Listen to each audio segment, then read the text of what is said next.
அந்த அடிப்படையில் இஸ்ரேலில் இருந்து சைப்ரஸுக்கு பல பேரும் தப்பிச் செல்கிறார்கள். அது மட்டுமல்லாம ஆயிரக்கணக்கான டாலர்கள் இதுக்கு அவங்க செலுத்த வேண்டி இருக்கிறது. கடல் வழியாக போறதுக்கு ஹெர்சிலியா, ஹைஃபா, அஷ்கலோன் ஆகிய பகுதிகளில் இருக்கக்கூடிய துறைமுகங்களில் இருந்துதான் இந்த படகுகள் ஆட்களை ஏற்றுக்கொண்டு செல்வதாக இன்றைக்கு செய்திகளை வெளியிட்டிருக்கக்கூடிய ஹரேட்ஸ் பத்திரிகை என்ன சொல்றாங்கன்னா, பெட்டாடிக்வா பகுதிகளில் இருந்து 1300 குடும்பங்கள் வெளியேறி இருக்கிறார்கள். அதே போல டெல் அவீவ்ல இருந்து 300 குடும்பங்கள் வெளியேறி இருக்கிறார்கள். ஹைஃபாவில் இருந்து 60 குடும்பங்கள் இதுவரைக்கும் வெளியேறி இருக்கிறார்கள் என்கிற செய்திகள் வெளியாகி இருக்கிறது. இப்ப காசாவுல தான் இந்த செய்தி எல்லாம் ஒரு 4 மாசம் 5 மாசத்துக்கு முன்னாடி எல்லாம் இந்த செய்தி காசாவுக்கு நார்த் காசாவுல இருந்து இத்தனை குடும்பம் வெளியே வந்துட்டாங்க, சவுத் காசாவுல இருந்து இத்தனை குடும்பம் வெளியாயிட்டாங்க, பைத்லாகியாவுல இருந்து இத்தனை குடும்பம் வெளியாயிட்டாங்க, கான் யூனிஸ்ல இருந்து இத்தனை குடும்பம் மகதியாயிட்டாங்க நம்ம சொல்லி கொண்டிருந்தோம். ஆனா அதுவே மாறி சுப்ஹானல்லாஹ் அல்லாஹ் சொல்ற மாதிரி அந்த காலத்தை மனிதர்களுக்கு மத்தியில் சுழல விடுவோம்ன்றாங்க.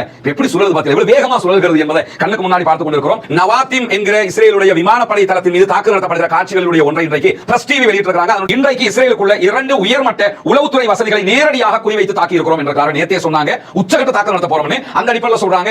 2 உயர்மட்ட உளவுத்துறை நிறுவனங்கள் மீது தாக்குதல் நடத்தி இருக்கிறோம். அதுல ஒன்று இஸ்ரேலுடைய மொசாத், அதனுடைய தலைமை கட்டடம் தாக்கப்பட்டிருக்கிறது. இரண்டாவது இஸ்ரேலுடைய ராணுவ புலனாய்வு தகவலகமாக இருக்கக்கூடிய அமான் மீதும் தாக்குதல் நடத்தப்பட்டிருக்கிறது. குறிப்பாக மொசாதுடைய தலைமையகம் தாக்கப்படுகிற காட்சி அதிலே வீடியோ பதிவாக வெளியிடப்பட்டிருக்கிறது. மொசாதுடைய தலைமையகம் தாண்டி மேலும் 2 இடங்களிலும் அவர்கள் முக்கியமான தாக்குதல்களை நடத்தியிருக்கிறார்கள்.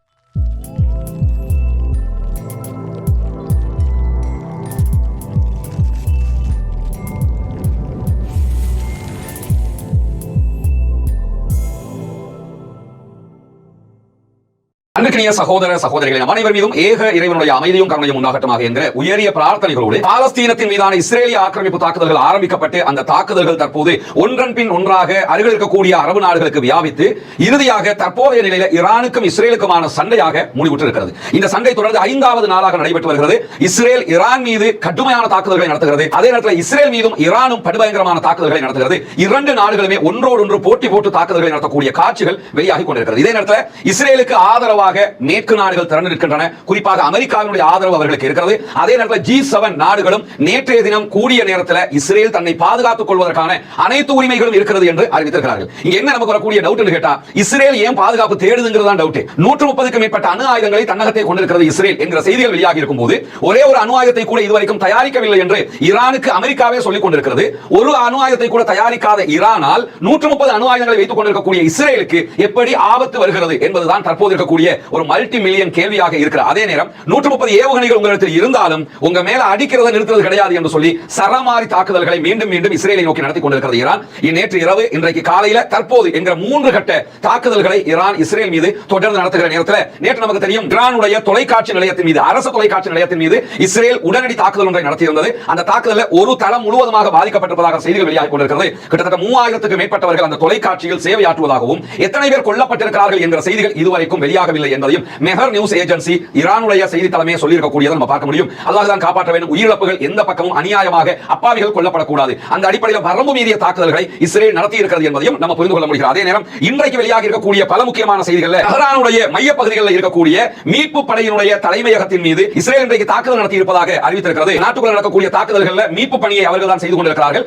காத்தமல் அன்பியா என்கிற படைப்பிரிவினுடைய துணை பிரிவாக இந்த மீட்பு படை செயல்பட்டு வரும். இந்த மீட்பு படையினுடைய தளபதியாக செயல்பட்டு வரக்கூடிய அலி ஷத்மானி அவர்கள் தான் கொல்லப்பட்டிருக்கிறார்கள் என்று சொல்லப்படுகிறது. இதனை இதுவரைக்கும் ஈரான் உறுதிப்படுத்தவில்லை. ஆனால் இஸ்ரேலுடைய அறிக்கைகளை அலி ஷத்மானி கொல்லப்பட்டதாக சொல்லப்படுகிறது. மீட்பு பணியை மேற்கொள்வதற்காக இருக்கக்கூடிய படைப்பிரிவினுடைய தலைவரை தான் கொண்டதாக பெருமை பேசிக் கொண்டிருக்கிறார்கள் என்பதையும் இங்கே நம்ம புரிய முடிகிறது. ஈரானை ஒப்புக்கொண்டால் அந்த செய்தியையும் நாம் உங்களோடு பகிர்ந்து கொள்வதற்கு தயாராக இருக்கிறோம். அதே நேரத்தில் இன்றைக்கு அனைவரும் தெஹ்ரானை விட்டு வெளியேற வேண்டும் என்று நேற்று இரவு அமெரிக்க அதிபர் டொனால்ட் ட்ரம்ப் அறிவித்திருந்தார். நமக்கு தெரியும், நேற்றைய தினம் முன்னதாக ஈரான் இஸ்ரேலுக்கு டெல் அவீவ் உள்ளிட்ட இஸ்ரேலிய நகரங்களில் இருக்கக்கூடியவர்கள் உடனடியாக நாட்டை விட்டு வெளியேறுங்கள், உங்களுடைய உயிருக்கு ஏற்படுகிற ஆபத்துகளுக்கு நாங்கள் பொறுப்பெடுக்க முடியாது என்று சொல்லி அறிவித்திருந்தார்கள். அந்த அறிவிப்புக்கு பதில் அறிவிப்பாக தற்போது ஈரானுக்கு அமெரிக்க அதிபர் களமிறங்கி என்ன பண்றாருன்னா, நீங்க அத்தனை பேரும் தெஹ்ரானை விட்டு வெளியே போங்க, சண்டை போடுறது நாங்க இல்ல இஸ்ரேல் தான் என்று சொன்னா எதுக்கு இவர் வந்து அறிவிக்கிறாருங்கிற கேள்வி வருதா இல்லையா? ஏன்னு கேட்டா அவங்க வெளியே போங்க அறிவிச்சாங்க, அதனால இவரும் அறிவிக்கிறாராம் என்கிற விதமாக போட்டி போட்டு அவர் இன்றைக்கு ஒரு அறிவிப்பை விடுத்திருக்கக்கூடிய நேரத்தில் அணு ஆயுதத்தை ஈரான் தயாரிப்பதை நாங்கள் ஏற்றுக்கொள்ளவே மாட்டோம் என்று சொல்லி மீண்டும் மீண்டும் அவர் வலியுறுத்தி கொண்டிருக்கக்கூடிய செய்திகளும் தொடர்ந்து வெளியாகி கொண்டிருக்கிறது. அமெரிக்காவினுடைய கிட்டத்தட்ட 9 செனட்டர்கள் இன்றைக்கு ஒரு மசோதாவை அறிமுகப்படுத்த இருக்கிறார்கள் அவர்களுடைய காங்கிரஸ்ல, பாராளுமன்றத்தில். அந்த மசோதா சொல்லக்கூடிய செய்தி என்னன்னு சொன்னா, ஈரானோடு நடக்கக்கூடிய இஸ்ரேலுக்கான இந்த யுத்தத்தில் எக்காரணம் கொண்டும் அமெரிக்கா பங்கெடுக்க கூடாது என்பதுதான் அந்த மசோதாவினுடைய சாராம்சமாக இருக்கிறது. அமெரிக்கா இஸ்ரேல் யுத்தத்தில் பங்கெடுத்து ஈரானோடு சண்டையிடக் கூடாது என்று இன்றைக்கு 9 செனட்டர்கள் இந்த மசோதாவை தாக்கல் செய்ய இருப்பதான செய்திகள் வெளியாகி இருக்கக்கூடிய நேரத்தில் நாங்கள் ஈரானை தாக்க மாட்டோம், தற்காப்பு நிலைகளை தான் எடுத்துக்கொண்டிருக்கிறோம் என்று அமெரிக்கா இன்றைக்கு அறிவித்திருக்கிறார்கள். எங்களுடைய நிலைகள் மத்திய கிழக்கில் இருக்குது, அதன் மீது ஈரான் தாக்கிவிடக் கூடாது என்பதற்காக எங்களுடைய கப்பல்களை நாங்கள் அனுப்பிக்கிட்டு இருக்கிறோம். தற்காப்பு நிலை எடுக்கிறவங்க இந்த தற்காப்பு நிலையில் சொல்றது எல்லாமே பொய்யானதுதான். அவங்க தற்காக்க வரல, ஈரானோட அவங்க சண்டைக்கு போகலன்னா கூட இஸ்ரேல் மேல ஈரான் நடத்தக்கூடிய தாக்குதல்களை தடுப்பதற்கான முயற்சியாகத்தான் அதை செய்கிறார்கள் என்பது உலகத்திற்கே தெரியும் என்பதும் நமக்கு மிக தெளிவாக தெரிந்த ஒரு விவகாரமாக இருக்கக்கூடிய நேரத்தில் தான் இன்றைக்கு முன்னதாக இஸ்ரேல் மீண்டும் ஒரு அறிவித்தலை எடுத்திருக்கிறது. காரணம் என்னன்னு சொன்னா, நேற்று இரவும் இன்றைக்கு காலையிலேயும் தொடர்ந்து இஸ்ரேலுடைய டெல் அவீவுக்கு பக்கத்தில் இருக்கக்கூடிய ஹெர்சிலியா நகரத்தை மொத்தமாக அழித்துக் கொண்டிருக்கிறது ஈரான் என்கிற செய்திகள் வெளியாகி கொண்டே இருக்கும்போது, நேற்று இரவு தாக்குதல் நடக்க ஆரம்பித்த கணத்தோடு இஸ்ரேல் ஒரு அறிவித்தலை விடுத்திருந்தார்கள். ஹெர்சிலியா பகுதிகளில் ஈரான் நடத்தக்கூடிய தாக்குதல்கள் பற்றிய புகைப்படங்களையோ வீடியோக்களையோ யாரும் பகிரக்கூடாது, எந்த ஊடகங்களும் வெளியிடக்கூடாது, அப்படி பகிர்ந்தால் வெளியிட்டால் அவர்கள் மீது தேச துரோக நடவடிக்கை எடுக்கப்படும் என்று மீண்டும் அறிவித்திருக்கிறார்கள். வெக்கங்கெட்ட ஒரு அறிவிப்பா இல்லையா? நாங்களாம் ஜனநாயகவாதிகள், ஜனநாயக ரீதியாக தான் இருக்கிறோம்னு சொன்னா ஈரான் மேல ஜனநாயகம் இல்லங்கிறாங்க. அந்த ஈரான் என்ன பண்ணுதுன்னு சொன்னா பகிரங்கமாக என்ன நடக்குதுங்கிறது அவங்களே வெளியிட்டு வர்றாங்க. இவங்க என்னன்னா யாரும் வெளியே சொல்லிராத, ஏன்னா நம்ம அடி வாங்கினது வெளியே தெரியணும், இனி தெரியாம இருந்து என்னடா பண்ண போறீங்கிற கேள்வி இருக்குதா இல்லையா? அந்த அளவுக்கு தொடர்ந்து அடிக்கு மேல அடி, அடிக்கு மேல அடி, இடி மாதிரி விழுந்து கொண்டிருக்கும் போது எங்களை பத்தின செய்தி வெளியே போயிடக்கூடாதுங்கிறாங்க. அதை மீறி இன்றைக்கும் பல புகைப்படங்களும் செய்திகளும் வெளியாகி இருப்பதை நம்ம இன்னைக்கு நம்முடைய டெலிகிராம் சேனல்ல வெளியிட்டிருக்கிறோம். பார்க்காத சகோதரர்கள் அங்க பார்த்துக் கொள்ள முடியும். இங்கே நீங்க பார்க்க முடியும் ஈரானுடைய ஏவுகணைகள் இஸ்ரேலை நோக்கி ஏவப்படுகிற காட்சிகள் தான் இதை நீங்க பாக்குறீங்க. பெரும்பாலும் பாலிஸ்டிக் ஏவுகணைகள் நைட் டைம்ல தான் அவங்க ஏவுறாங்க. அதுக்கு ஒரு முக்கியமான காரணம் இருக்கு, தனி வீடியோவாக நம்ம வெளியிடுகிறோம். அப்பொழுது நீங்கள் அது தொடர்பான செய்திகளை பார்த்துக் கொள்ள முடியும். ஹெர்சிலியாவில் ஈரானிய தாக்குதல்கள் வெளியிடக்கூடாது என்கிற தடை உத்தரவு முழுமையாக பிறப்பிக்கப்பட்டிருக்கக்கூடிய செய்தியை இஸ்ரேலுடைய ஹாரெட்ஸ், அதே போன்று இஸ்ரேலி டைம்ஸ், அதே நேரத்தில் வைனட் ஆகிய பல ஊடகங்கள் இருக்கக்கூடிய செய்திகளை நம்ம பார்க்க முடியும். அதே நேரத்தில் ஈரானுடைய ராணுவம் இன்னும் ஒரு அறிவித்தலையும் விடுத்திருக்கிறார்கள். என்ன அறிவித்தல் விடுத்திருக்காங்கன்னு கேட்டா, ஜியோனிஸ்டுகள் அமைதியாக வாழ்வதற்கு நாங்கள் விடமாட்டோம் என்பதுதான் அந்த அறிவிப்பு. அந்த அறிவிப்புல ஒரு நுணுக்கம் இருக்குது. என்னன்னா, யூதர்கள் அமைதியாக இருப்பதற்கு நாங்கள் விடமாட்டோம் என்று அவங்க சொல்லல, ஜியோனிஸ்டுகள் அமைதியாக இருக்க விடமாட்டோம் என்று தான் சொல்லி இருக்கிறார்கள். அத்தனை யூதர்களும் ஜியோனிஸ்டுகள் அல்ல, ஆனால் ஜியோனிஸ்டுகள் அத்தனை பேரும் யூதர்கள் என்று புரிந்து கொள்ளுங்கள் தற்காலிகமாக. ஏன்னா அந்த ஜியோனிசம் என்னங்கிற அந்த வரைவிலக்கணத்துக்குள்ள எல்லாம் நாம் போகல. ஜியோனிஸ்டுகளை நிம்மதியாக இருக்க விட மாட்டோம் என்று IRGC இன்றைக்கு தகவல் வெளியிட்டிருப்பது மட்டுமல்லாமல், தற்போது இஸ்ரேல் மீது ஈரான் நடத்தி கொண்டிருக்கக்கூடிய தாக்குதல்களோடு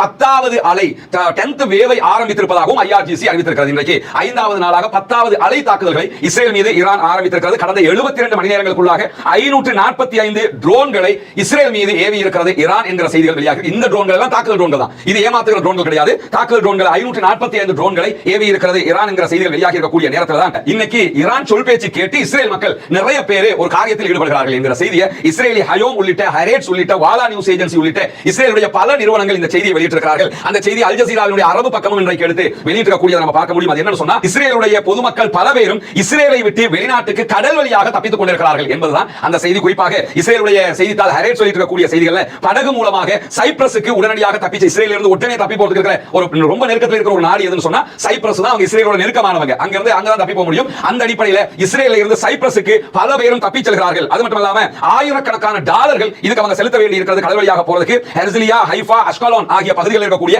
துறைமுகங்களில் இருந்துதான் இந்த படகுகள் ஆட்களை ஏற்றுக்கொண்டு செல்வதாக இன்றைக்கு செய்திகளை வெளியிட்டிருக்கக்கூடிய ஹரேட்ஸ் பத்திரிகை என்ன சொல்றாங்கன்னா, ஒரு படகுல 10 பேருக்கு மேல ஏத்திட்டு போக முடியாது, அந்த அளவுக்கு சிறிய படகு அது. எனவே 10 பேராக ஏத்திக்கிட்டு என்ன பண்றாங்கன்னா, இந்த நான் சொன்ன ஹெர்சிலியா, ஹைஃபா, அதே போன்ற அஷ்கலான் ஆகிய துறைமுகங்களில் இருந்து கிளம்பி சைப்ரஸுக்கு தற்போது இஸ்ரேலியர்கள் தப்பி ஓடுகிறார்கள் என்கிற செய்திகள் இன்றைக்கு வெளியாகி இருப்பது மட்டுமல்லாமல், தப்பி ஓடுகிறவர்கள் எத்தனை பேர் இதுவரைக்கும் ஓடி இருக்கிறார்கள், இன்னும் எத்தனை பேர் ஓடுவதற்கு இருக்கிறார்கள் என்கிற தரவுகள் முழுவதுமாக எங்களிடத்தில் இல்லை என்று சொல்லி இஸ்ரேலுடைய மக்கள் தொகை கணிப்பீட்டு ஆணையம் செய்திகளை வெளியிட்டிருக்கிறது. எனவே தப்பி ஓடுவது யார் என்பது நமக்கு தெரியும். டொனால்ட் ட்ரம்ப் தஹரான்ல இருந்து எல்லாரும் ஓடுங்கனாரு. ஆனா இஸ்ரேலியர்கள் இஸ்ரேலை விட்டு சைப்ரஸுக்கு தப்பி ஓடுகிற ஒரு நிலை உருவாகி இருப்பது மட்டுமல்லாமல், இன்றைக்கு பெட்டா டிக்வா, டெல் அவீவ், அதே போன்ற ஹைஃபா என்கிற பகுதிகளில் இருந்தெல்லாம் பெருவளவான மக்கள் முதல்ல அந்த பகுதிகளை விட்டு வெளியேறி இருக்கிறார்கள். ஹைஃபாவில் இருந்து மக்கள் வெளியேறாங்க, பெட்டா டிக்வாவில் இருந்து வெளியேறாங்க, அதே மாதிரி டெல் அவீவ்ல இருந்து கிரேட்டர் டெல் அவீவ் எல்லா பகுதிகளில் இருந்தும் அந்த நகரங்களை விட்டு காலி பண்ணிக்கிட்டு மக்கள் ஓடுகிற காட்சிகள் வெளியாகி கொண்டிருக்கிறது. இதை பார்க்கிற நேரத்தில் எல்லாம் ஒன்று மட்டும் தான் நினைவு கூறுகிறது, அன்றைக்கு நீங்கள் காசாவுக்கு செய்தது இன்றைக்கு உங்களுக்கு நடக்கிறது. இதே மாதிரி தானே காசா மக்கள் ஓட விட்டிய, இதே மாதிரி தானே காசா மக்கள் தவிக்க விட்டிய, இதே மாதிரி தானே காசா மக்கள் பயங்காட்டினிய. ஆனா இன்னைக்கு நிலைமை என்ன?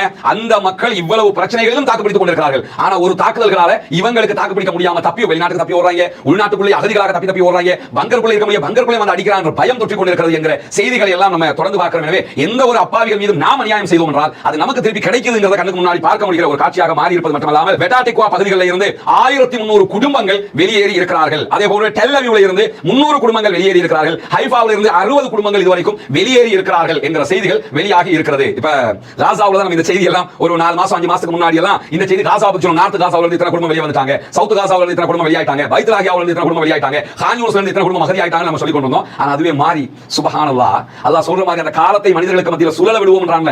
எப்படி சுழலுது பார்த்தீங்களா? எவ்வளவு வேகமா சுழல்கிறது என்பதை கண்ணுக்கு முன்னாடி பார்த்துக் கொண்டிருக்கிறோம். அழிவுகள் வருகிறது, ஈரானுக்கு கடுமையான தாக்கம் ஏற்படுகிறது. அதை இங்க யாருமே மறக்கல மறைக்கல.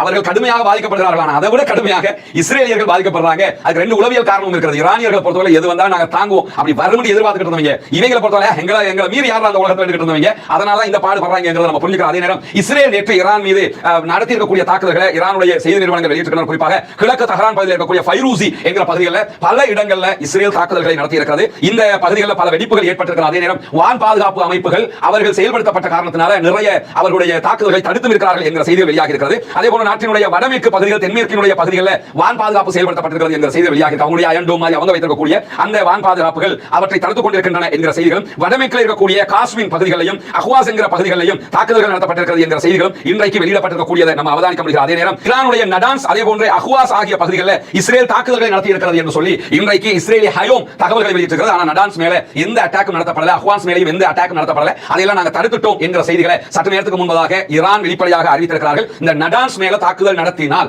பாதிப்பு ஏற்படுமா ஏற்படாதா என்பதையும் இன்னைக்கு நம்ம ஒரு தனி வீடியோவாக வெளியிட்டிருக்கிறோம். அதில் நீங்க புரிந்து கொள்ள முடியும். நடான்ஸ் அணு நிலையம் என்பது எவ்வளவு பாதுகாப்பானது என்பது தொடர்பான ஒரு முழுமையான ஆய்வு வெளியாக இருக்கிறது. அப்படியே உங்களுக்கு நம்ம மொழிபெயர்த்து தருவதற்கு தயாராக இருக்கிறோம். அப்பொழுது நீங்கள் அதை புரிந்து கொள்ள முடியும் என்பதை இந்த இடத்துல சொல்லிக் கொள்கிறார். அதே நேரத்தில் இஸ்ரேலிய தாக்குதல்களை தொடர்ந்து நேற்று முதல் இதுவரைக்கும் 21 பேர் ஈரானுக்குள் கொல்லப்பட்டிருக்கிறார்கள் என்கிற செய்திகள் வெளியாக இருக்கிறது. இஸ்ரேலுக்குள் 6 பேர் கொல்லப்பட்டிருக்கிறார்கள் என்கிற தகவல்கள் வெளியாக இருக்கிறது. அதே நேரத்தில் ஈரான் இஸ்ரேல் மேல நடத்தியிருக்கக்கூடிய மேலதிகமான தாக்குதலை பொறுத்தவரை நவாத்திம் என்கிற இஸ்ரேலுடைய விமான தளம் முழுவதுமாக அழிக்கப்பட்டிருக்கிறது என்கிற செய்திகள் வெளியாகி கொண்டிருக்கிறது. அது தொடர்பான புகைப்படங்கள் ஒரு சிலது வெளியாக இருக்கிறது. அதே நேரம் வீடியோக்கள் இதுவரைக்கும் பெரும்பாலும் வெளியாகவில்லை. அப்படி வெளியாகிற போது அதையும் நம்முடைய டெலிகிராம் சேனல் வெளியிடுவதற்கு தயாராக இருக்கிறோம். நவாத்திம் என்கிற இஸ்ரேலுடைய விமானப்படை தளத்தின் மீது தாக்குதல் நடத்தப்படுகிற காட்சிகளுடைய ஒன்றை இன்றைக்கு பிரஸ் டிவி வெளியிட்டிருக்காங்க. அதனுடைய காட்சிகளை தான் நீங்க பாக்குறீங்க. நவாத்திம் மேல மலை போன்று அவர்கள் பொழிந்து தாக்குதல் நடத்துகிற காட்சி அதில் பதிவு செய்யப்பட்டிருக்கிறது. அதே நேரத்தில் ஈரானுடைய தரைப்படை தளபதி வெளியிட்டிருக்கக்கூடிய அறிக்கையில் என்ன சொல்றாருன்னு சொன்னா, ஜியோனிச நாட்டினுடைய மூலோபாய தளங்கள் மீதான தாக்குதல்கள் எதிர்வருகிற மணி நேரங்களில் பயங்கரமாக இருக்க போகிறது. புதிய தொழில்நுட்பத்தை பயன்படுத்தி இஸ்ரேல் மீது தாக்குதல்களை நடத்த தயாராகி கொண்டிருக்கிறோம் என்கிற செய்திகளை தரைப்படை தளபதி சற்று நேரத்துக்கு முன்பதாக வெளியிட்டிருக்கிறார். அதே நேரத்தில் டெல் அவீவ் பகுதிகளில் பாரிய வெடிப்பு சத்தங்கள் சற்று நேரத்துக்கு முன்பதாகவும் கேட்டுக்கொண்டிருப்பதான அறிக்கைகளை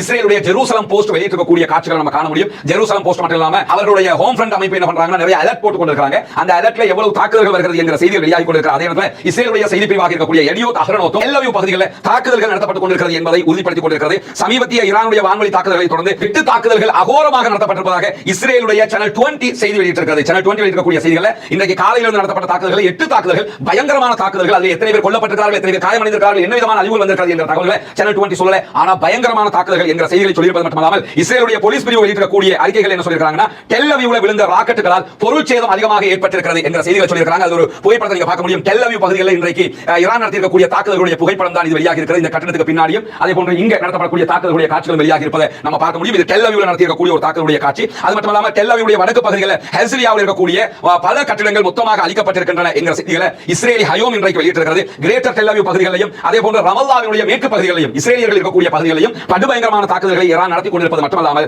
வைஸ்மேன் ஆய்வகம் மொத்தமாக அழிக்கப்பட்டிருக்கிறது என்கிற செய்திகளை இன்றைக்கு இஸ்ரேலே வெளிப்படையாக அறிவித்திருக்கிறதை நம்ம பார்க்க முடியும். பார்க்கலாம் நீங்க. இதுதான் இஸ்ரேலுடைய வைஸ்மேன் ஆய்வு கட்டணமாக இருக்கிறது. அந்த ஆய்வு கட்டணம் மொத்தமாக அழிக்கப்பட்டிருக்கிறது என்கிற செய்திகள் வெளியாக இருக்கிறது. அதே நேரத்தில் நிறைய சகோதரர்கள் கேள்வி கேட்டுக்கிறாங்க. ஓமான் கடற்பரப்புல கப்பல்கள் எரிந்து கொண்டிருக்கிறது என்கிற கேள்வி. ஓமான் கடற்பரப்பு ஹொர்முஸ் நீர்நிலைக்கு அருகில் இருக்கக்கூடிய பகுதிகளில் 3 கப்பல்கள் எரிந்து வருவதாக சற்று நேரத்துக்கு முன்பதாக ஈரானிய ஊடகங்களும் செய்தி வெளியிட்டிருக்கிறாங்க. நான் பின்னாடி காட்டக்கூடிய இந்த புகைப்படம் என்பது பிரஸ் டிவி வெளியிட்டிருக்கக்கூடிய செய்தி. இந்த இடத்துல நீங்க பார்க்கலாம் கப்பல்கள் எரியக்கூடிய காட்சி. இது மேப்ல அவங்க எடுத்து காட்டுறாங்க எந்த இடத்துல எரியுதுன்னு சொல்லி. ஹொர்முஸ் நீர்நிலை என்பது ஈரானுக்கு ரொம்ப நெருக்கமானது. ஈரான் அதை மூடிட்டாங்கனாலே நம்ம ஏற்கனவே சொன்ன மாதிரி அரபு நாடுகள் பிசினஸ் பண்ண முடியாம போயிடும். உலகத்தினுடைய தேவையில 1/3 மடங்கு எண்ணெய் வள தேவைகள், பெட்ரோலிய தேவைகள் ஹொர்முஸ் நீர்நிலை வழியாகத்தான் மேற்கொள்ளப்படுகிறது. எனவே அந்த ஹொர்முஸ் நீர்நிலைக்கு பக்கத்துல தான் 3 கப்பல்கள் தீப்பிடித்து எரிவதாக சொல்லப்படுது. ஆனால் இதுக்கான காரணம் வெளியாகவில்லை. எதனால தீப்பிடிக்கிறது, ஏதாவது ஆக்சிடென்ட் ஆகியிருக்கிறதா, அது தாக்குதல்கள் நடத்தப்பட்டிருக்கிற தகவல்கள் இதுவரை வெளியாகவில்லை. அது வெளியாகிற வரைக்கும், ஆதாரபூர்வமாக வெளியாகிற வரைக்கும் பொறுத்திருந்து தான் நாம் பார்க்க வேண்டும். ஏன்னா நிறைய செய்திகள் அடிச்சுட்டு பேசிக்கிட்டு இருக்காங்க. அங்க அடிச்சா இங்க அடிச்சா அதனால இது நடந்தது. ஒண்ணு மட்டும் மனசுல வச்சுக்கோங்க. ஈரான் பட்டு பயங்கரமான ஆயுதங்களை வைத்துக் கொண்டிருக்கக்கூடிய நாடு என்பதில் எந்த மாற்று கருத்தும் இல்லை. அதே நேரத்தில் இஸ்ரேல் என்பது அமெரிக்காவினுடைய நேரடியாக சம்பந்தப்பட்டிருக்கக்கூடிய நாடு. இஸ்ரேல் யுத்தம் பண்ணது அமெரிக்காவே பண்ணதுன்னு அர்த்தம். எனவே அணு ஆயுதங்கள் அவர்களிடத்தில் இருக்கிறது. இஸ்ரேலிடத்தில் அமெரிக்கா தயாரிக்கிற எல்லா ஆயுதங்களையும் இஸ்ரேலுக்கு கொடுக்கிறார்கள். அவர்களிடத்திலும் படு பயங்கரமான ஆயுதங்கள் இருக்கிறது. எனவே இந்த சந்தர்ப்பத்தில் இஸ்ரேலுடைய தாக்குதல்களையும் புரிந்து கொண்டு ஈரான் நடத்துகிற தாக்குதல்களை ரெண்டையும் சேர்த்து தான் நம்ம புரிந்து கொள்ளணும் என்ற அடிப்படையில் இந்த தகவல்களை நம்ம தந்துட்டு இருக்கோம். அஸ்ஸலாமு அலைக்கும் வரஹ்மத்துல்லாஹி வபரகாத்துஹு. அன்பிற்கினிய சகோதர சகோதரிகளே, நம் அனைவர் மீதும் ஏக இறைவனுடைய அமைதியும் கருணையும் உண்டாகட்டுமாக என்கிற உயரிய பிரார்த்தனைகளோடு நமக்கெல்லாம் தெரியும் இஸ்ரேலுக்கும் ஈரானுக்குமான சண்டை உச்சம் தொட்டுக் கொண்டிருக்கிறது. இஸ்ரேல் ஈரானுடைய பல இடங்களில் தாக்குதல்களை நடத்துகிறது. அதே நேரம் ஈரான் மாறி இஸ்ரேல் மீது பலதரப்பட்ட தாக்குதல்களையும் நடத்தி கொண்டிருக்கிறது. அந்த வகையில் சற்று நேரத்துக்கு முன்பதாக ஒரு முக்கியமான செய்தி வெளியாகி இருக்கிறது. அது என்ன செய்தி என்று சொன்னால், ஈரானுடைய ராணுவ தளங்களை இலக்கு வைத்து இஸ்ரேல் தாக்குதல் நடத்தியதை போல இஸ்ரேலுடைய மொசாது தலைமையகத்தின் மீது இன்றைக்கு ஈரான் சரமாரி தாக்குதல்களை நடத்தியிருக்கிறது. எனக்கு பின்னால் இருக்கக்கூடிய இந்த புகைப்படத்தில் நீங்கள் பார்க்கக்கூடிய காட்சி அதுதான். இந்த ஒரு வீடியோ, இந்த வீடியோ நமக்கு இங்க ப்ளே பண்ண முடியாது. யூடியூபினுடைய கட்டுப்பாடுகளுக்கு நம்ம இணங்கித்தான் சில வீடியோக்களை வெளியிட வேண்டி இருக்கிறது என்ற காரணத்தினால இங்க நம்ம அதை ப்ளே பண்ணல. நம்முடைய டெலிகிராம் சேனல் இந்த வீடியோ நீங்க பார்க்கலாம். குறிப்பாக மொசாதுடைய தலைமையகம் தாக்கப்படுகிற காட்சி அதிலே வீடியோ பதிவாக வெளியிடப்பட்டிருக்கிறது. மொசாதுடைய தலைமையகம் தாண்டி மேலும் 2 இடங்களிலும் அவர்கள் முக்கியமான தாக்குதல்களை நடத்தியிருக்கிறார்கள். குறிப்பாக ஹெர்சிலியா என்கிற நகரம் நம்முடைய கடந்த வீடியோவிலும் சொல்லியிருந்தோம். மிக கடுமையான தாக்குதலுக்கு உள்ளாகி இருக்கிறது. கிட்டத்தட்ட 30க்கும் மேற்பட்ட ஏவுகணை தாக்குதல்கள் குறித்த நகரத்தின் மீது விழுந்ததாக சொல்லப்படக்கூடிய இருக்கக்கூடிய நேரத்தில் ராமத் ஹெஷரோன் என்கிற நகரத்தின் மீதும் இன்றைக்கு இஸ்ரேல் மீது சரமாரி தாக்குதல்களை சற்று நேரத்துக்கு முன்பதாகவே ஈரான் நடத்தி இருக்கிறது. அதே போன்று ரனானா என்கிற பகுதிகள் மீதும் இஸ்ரேலுடைய இலக்குகளை தாக்கி அளித்திருக்கிறது ஈரான் என்கிற செய்திகள் வெளியாகி இருக்கக்கூடிய நேரத்தில் இந்த பகுதிகளில் நிறைய கட்டிடங்கள் மொத்தமாக அளிக்கப்பட்டிருப்பதாக சொல்லப்படுகிறது. மொசாது மீது நடத்தப்படக்கூடிய தாக்குதல் பொறுத்தவரை நம்முடைய கடந்த வீடியோவிலும் சொல்லியிருந்தோம். உடனடியாக இன்றைக்கு ஹெர்சிலியா பகுதிகளில் நடத்தப்பட்ட தாக்குதல் தொடர்பான விவரங்களை யாரும் வெளியிடக் கூடாது என்று இஸ்ரேல் அறிவித்திருந்தது. அதே போன்றுதான் இஸ்ரேலுக்குள் நடக்கக்கூடிய எந்த தாக்குதல்களையும் வெளியிடக்கூடாது என்று தொடர்ந்து இஸ்ரேல் தடை விதித்து வருகிற அடிப்படையில் இன்றைக்கு அந்த தாக்குதலுடைய காட்சியாக இது வெளியாகி இருக்கிறது. அதே நேரம் இன்னும் சில புகைப்படங்கள் வெளியாகி இருக்கிறது. மேலதிகமான புகைப்படங்களையோ வீடியோக்களை வெளியிடுவதற்கு இஸ்ரேல் தடை விதித்திருக்கிறது. இஸ்ரேலுடைய மூளையாக செயல்படுகிற மொசாதுடைய தலைமையகத்தின் மீது தாக்குதல் நடத்தப்பட்டிருக்கு. இதுக்கு முன்னாடி நிறைய புகைப்படங்கள் பரப்பப்பட்டது. மொசாத் என்று அடித்த ஒரு பேனர் போட்ட ஒரு கட்டிடம் மீது தாக்குதல் நடத்தப்பட்டதாக அப்படியெல்லாம் தாக்குதல் நடத்தப்படல. முதல் தடவையாக மொசாதுடைய தலைமையகத்தின் மீது இப்பொழுதுதான் ஈரான் தாக்குதலை நடத்தி இருக்கிறது. பள்ளிக்கு பள்ளி வாங்குறதுன்னா வாங்கிடணும். இந்த மாதிரி என்ன பண்றாங்கன்னா அடிச்சா அடின்னு சொல்லி அடிக்கிற லெவலுக்கு இருக்கக்கூடிய எல்லா இடங்களுக்கும் திரும்ப திரும்ப தாக்குதல்களை நடத்தி கொண்டிருக்கிறது ஈரான் என்கிற செய்திகளுக்கு மத்தியில் ஈரானுடைய இஸ்லாமிய புரட்சிகர பாதுகாப்பு பிரிவு IRGC வெளியிட்டிருக்கக்கூடிய அறிக்கைகள் என்ன சொல்றாங்கன்னா இன்றைக்கு இஸ்ரேலுக்குள்ள 2 உயர்மட்ட உளவுத்துறை வசதிகளை நேரடியாக குறிவைத்து தாக்கி இருக்கிறோம் என்ற காரணம் நேத்தே சொன்னாங்க. உச்சகட்ட தாக்குதல் நடத்த போறோம்னு அந்த அடிப்படையில் சொல்றாங்க 2 உயர்மட்ட உளவுத்துறை நிறுவனங்கள் மீது தாக்குதல் நடத்தி இருக்கிறோம். அதுல ஒன்று இஸ்ரேலுடைய மொசாது அதனுடைய தலைமை கட்டிடம் தாக்கப்பட்டிருக்கிறது. இரண்டாவது இஸ்ரேலுடைய ராணுவ புலனாய்வு தகவலகமாக இருக்கக்கூடிய அமான் மீதும் தாக்குதல் நடத்தப்பட்டிருக்கிறது. அவங்க ராணுவத்துக்குன்னு ஒரு புலனாய்வு பிரிவு வச்சிருக்காங்க. அந்த புலனாய்வு பிரிவுக்கு அமான் என்று அவர்கள் பெயர் வைத்திருக்கிறார்கள். அதற்கு உள்நாட்டு பாதுகாப்பு பிரிவு இருக்கிறது. அதற்கு பேர் ஷின்பத் என்று அவர்கள் வைத்திருக்கிறார்கள். இதை தாண்டி தொழில்நுட்ப ரீதியாக ஹேக் பண்றது அந்த மாதிரி விவகாரங்களுக்காக 8200 வச்சிருக்காங்க. இப்படி பல பிரிவுகள் இருக்கிறது. அதுல மெயினாக இருக்கிறது ஒன்று மொசாது, இரண்டாவது அமான். இந்த ரெண்டின் மீதும் அவர்கள் இன்றைக்கு தாக்குதல்கள் நடத்தி இருப்பதை தாண்டி மூன்றாவதாக கிளிலோட் என்கிற தளத்தின் மீது இன்றைக்கு தாக்குதல் நடத்திருக்காங்க. இந்த கிளிலோட் என்கிற தளம் என்னன்னு சொன்னா அமான் எடுக்கிற முடிவுகளுக்கான தரவுகளை சேமித்துக் கொடுப்பது கிளிலோட் தளம் தான். இவங்க தான் முழுவதுமாக இந்த ட்ரேஸ் பண்றது மத்த வேலைகளை பார்க்கக்கூடியவங்க. இந்த கிளிலோட் என்பது மிக பிரபலம் குறைந்த ஒரு இடம். ஏன்னா உளவுத்துறை சம்பந்தப்பட்டதுனால பிரபலத்தை குறைத்து தான் வச்சிருப்பாங்க. அந்த இடத்தின் மீது இன்றைக்கு படு பயங்கரமான தாக்குதல்களை நடத்தி இருக்கிறது ஈரான் என்கிற செய்திகள் வெளியாகி இருக்கிற அதே நேரம் உடனடியாக ராணுவ தணிக்கை அமல்படுத்தப்பட்டிருக்கிறது. எந்த செய்தி வெளியிட போயிடக்கூடாது. அடி வாங்கு அழுது புலம்பு கத்தி கதறி செத்து மடி ஆனா வெளியே சொல்லாத.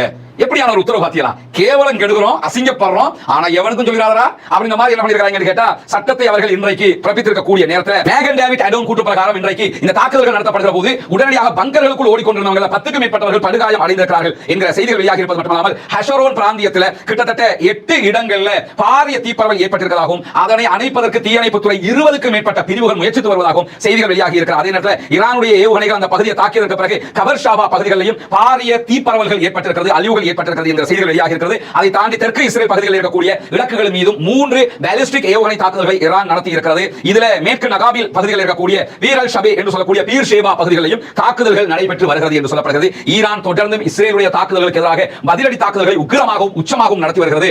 இவங்க என்ன பண்ணிட போறாங்க என்று நினைச்சிட்டு இருந்தாங்க. ஏற்கனவே பாலஸ்தீன விடுதலை அமைப்பிட்ட வாங்கி அடிக்க பொத்திக்கிட்டு ஓரமா உட்கார்ந்திருக்கானே அதை தாண்டி இப்பொழுது ஈரான் மேல கை வைத்து வாங்கி கட்டிக் கொண்டிருக்கக்கூடிய நேரத்தில் தான் எங்களால் முடியல உடனே வந்து காப்பாற்றுங்க சொல்லி தற்போது அமெரிக்காவை அவர்கள் ஈர்த்துக் கொண்டிருக்கிறார்கள். அமெரிக்காவுடைய கப்பல்கள் வந்து கொண்டிருக்கிறது. அமெரிக்க கப்பல்கள் மத்திய கிழக்குக்கு வந்து சேர்றதுக்கு இன்னும் கிட்டத்தட்ட 7 நாட்கள் ஒரு 1 வீக் ஆகும் என்று சொல்லப்படுகிறது. எனவே 1 வீக்குள்ள முடிக்க வேண்டிய ஜோலியை பெரும்பாலும் முடிப்பாங்கிற மாதிரி தான் தெரியுது. பொறுத்திருந்து பார்ப்போம். அவர்கள் செய்த அநியாயங்களுக்கும் அட்டூழியங்களுக்கும் தாங்க முடியாத துன்பங்களை காசா மக்களுக்கு கொடுத்ததன் விளைவாக காசா மக்களுடைய பிரார்த்தனை, பாதிக்கப்பட்டவர்களுடைய பிரார்த்தனை, அவர்களுக்காக உலக மக்கள் கேட்ட பிரார்த்தனைகள் இன்றைக்கு இறைவனுடைய அருளால் ஈரான் வழியாக வாங்கி கட்டிக் கொண்டிருக்கிறது இஸ்ரேல் என்பதை நம்ம புரிந்து கொள்ள முடியும். நபிகள் நாயகம் ஸல்லல்லாஹு அலைஹி வஸல்லம் அவர்கள் சொன்னார்கள் பாதிக்கப்பட்டவர்களுடைய பிரார்த்தனைக்கும் இறைவனுக்கும் இடையில் எந்த திரையும் இல்லை என்று சொன்னார்கள். எனவே காசா மக்களுடைய பிரார்த்தனைகளுடைய யதார்த்தத்தை நம்ம பார்க்க முடிகிறதாக உணர முடிகிறது. வல்ல ரஹ்மான் அவர்களுக்கு அருள் புரிய வேண்டும். பாலஸ்தீனம் வெற்றி பெற வேண்டும். பாலஸ்தீனம் சுதந்திரம் அடைய வேண்டும். பாலஸ்தீன மக்கள் நம்மை போன்ற நிம்மதியானவர்களாக மாற வேண்டும், வாழ வேண்டும் என்ற உயரிய பிரார்த்தனைகளோடு பாலஸ்தீன அப்பாவிகளுக்காக பிரார்த்திக்கிறார். அதே நேரம் இஸ்ரேல் ஆக்கிரமிப்பு ராணுவத்துக்காக குனூத்துல் நாஸிலாவை ஓத மறந்து விடாதீர்கள் என்ற உயரிய கோரிக்கைகளோடு தீவிரவாதம் அடைய வேண்டும், பயங்கரவாதம் இல்லாதொழிக்கப்பட வேண்டும், இஸ்ரேலிய ஆக்கிரமிப்பு பயங்கரவாதம் இல்லாதொழிக்கப்பட வேண்டும், உலகம் முழுவதும் அமைதி திரும்ப வேண்டும் என்கிற கோரிக்கைகளோடு ஜனநாயக ரீதியாக பாலஸ்தீன அப்பாவிகளுக்காக தொடர்ந்தும் குரல் போமாக தொடர்ந்தும் இணைந்திருங்கள். உண்மை செய்திகளை உடனுக்குடன் உங்களுக்கு கொண்டு வந்து தருவதற்கு தயாராக இருக்கிறோம். அந்த அடிப்படையில் நம்முடைய சேனல்களை சப்ஸ்கிரைப் செய்ய சகோதரர்கள் ரஸ்மின் டாக்ஸ் என்ற நம்முடைய சேனலையும் ரஸ்மின் மைசி நியூஸ் என்ற நம்முடைய சேனலையும் சப்ஸ்கிரைப் செய்து இணைந்து கொள்ளுமாறு கேட்டுக்கொள்கிறோம். அல்ஹம்துலில்லாஹி ரப்பில் ஆலமீன்.